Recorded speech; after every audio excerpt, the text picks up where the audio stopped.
In our feature segment today, the Mississippi Forestry Association's present Outstanding Logger of the Year, Kent Winstead of Philadelphia. The Winstead operation embodies all the attributes that you expect in a top-flight wood harvesting crew. For this feature story, we crossed the state line into the edge of Sumter County, Alabama, where Winstead was beginning logging on a new job last fall. Farmweek's Leighton Spann reports. 83 is when I graduated high school, and I've been out here every day since. To say that logging is in Kent Winstead's blood would be an understatement.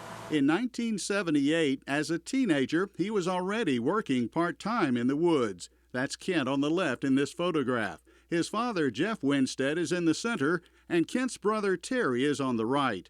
Kent's father learned the profession from his dad, Horace Winstead, seen in this photograph from 1951. Well, my grandfather logged, my great-grandfather logged some. He didn't log full-time, but he logged some. My dad helped both of them before he went in on his own. They logged with mules. I think my dad started out contract cutting. All he had was a chainsaw from my granddad. And they didn't have any, they skidded and loaded with mules. Of course, by the time I come along, they were done with that. This photograph from 1948 shows the mules on a Winstead logging site in Mississippi. The mules' names were Joe and Bailey. The boy standing closest to the log truck is Kent's uncle, Charles Winstead. The logs were going to Malpa's sawmill in Philadelphia.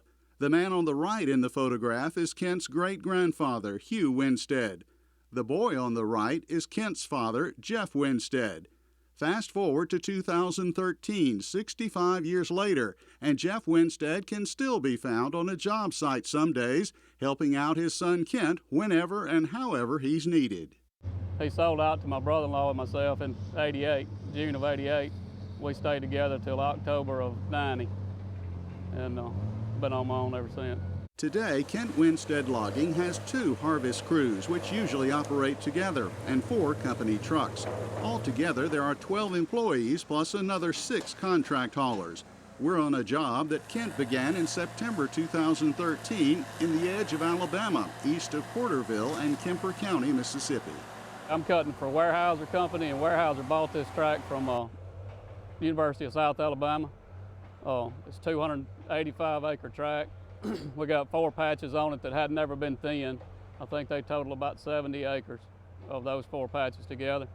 So it's a lot thicker on the ground. During the last 2 years, 70% of the company's work has been for Weyerhaeuser. Long before any of this equipment arrived to begin the clear cut, Kent Winstead was here using aerial photographs, maps, and footwork to develop a forest management plan for this job. Then, as he usually does, Kent brought out his motor grader the week before harvest work began.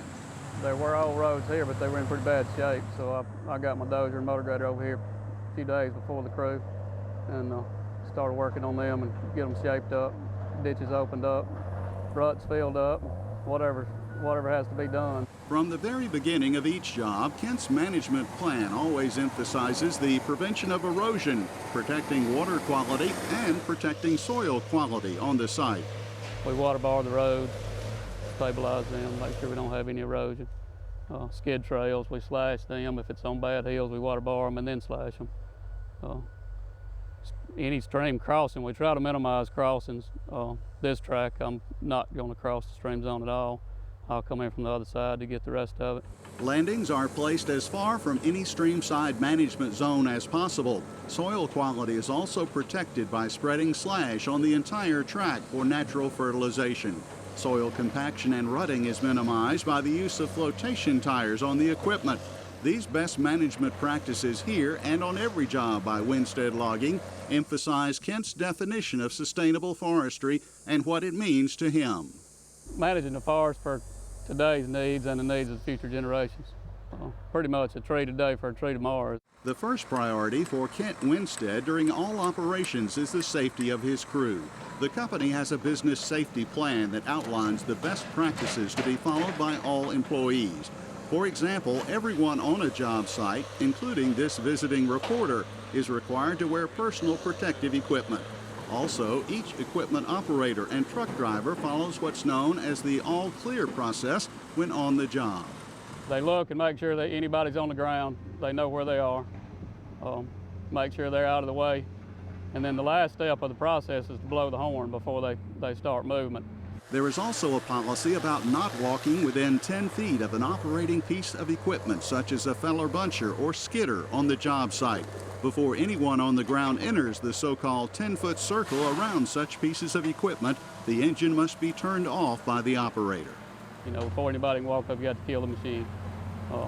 Outside that 10-foot circle, you have to lower all your implements, make sure they know. But just to make sure, before you walk inside the 10-foot circle, you have to make sure they kill the engines. Around the knuckle boom loaders, the rule is no one is to be on the ground within 2 tree lengths of the operating machine.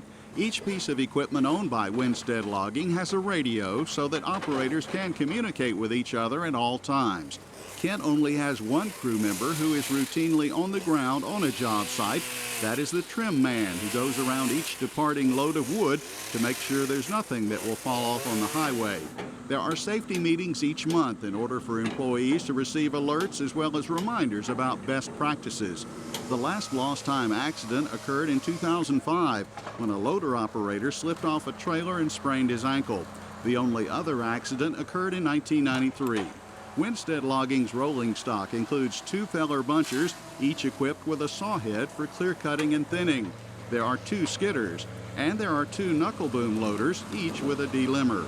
As a professional logger, Kent's harvesting policy is to utilize all merchantable wood products in order to minimize waste. This includes top wood. On this particular track, we're sorting at a 14-inch butt. The larger stuff goes to Warehouse in Philadelphia, the saw logs. Go to a 6-inch top. Most of the stuff at a 6-inch top, we'll get top wood out of it, double-deck top wood. So we drop it in the slasher saw out of the delimber and cut top wood out of it and double-deck it to Columbus for pulpwood. Then anything too small for chipping saw, you got below 14 inches, anything that'll go to Millport for chipping saw down to a 4-inch top goes there, and anything that's what little bit's left below that goes to Columbus for fiber. With a strong emphasis on safety and dedication to the principles of the Sustainable Forestry Initiative, Kent Winstead Logging is a model for others in the industry to follow. In his hometown of Philadelphia, Mississippi, people are not surprised at the recognition Kent is now receiving. Kent is a fourth generation logger, and he's well respected and has a very good work ethic. And one thing that really stands apart is one of his mottos is, if the job is worth doing, it's worth doing right the first time. And that kind of says a lot about his quality of work and the person that he is. So we're very proud of him here in Neshoba County. Not only is Kent Winstead setting a good example for others in his industry, he is sending a good message for the logging community in Mississippi and other states. I'm Leighton Spann reporting. You can watch this feature story on Kent Winstead again on our Farm Week website, Facebook page, or YouTube. That's farmweek.msucares.com. You can also catch us on Twitter at twitter.com/farmweek. Now, I've been on a lot of Logger of the Year shoots. First time to see a motor grader, but the motor grader's blade is more flexible, so the roads don't rut as much because you're handling the water better. It's that extra attention to detail that defines Kent Winstead.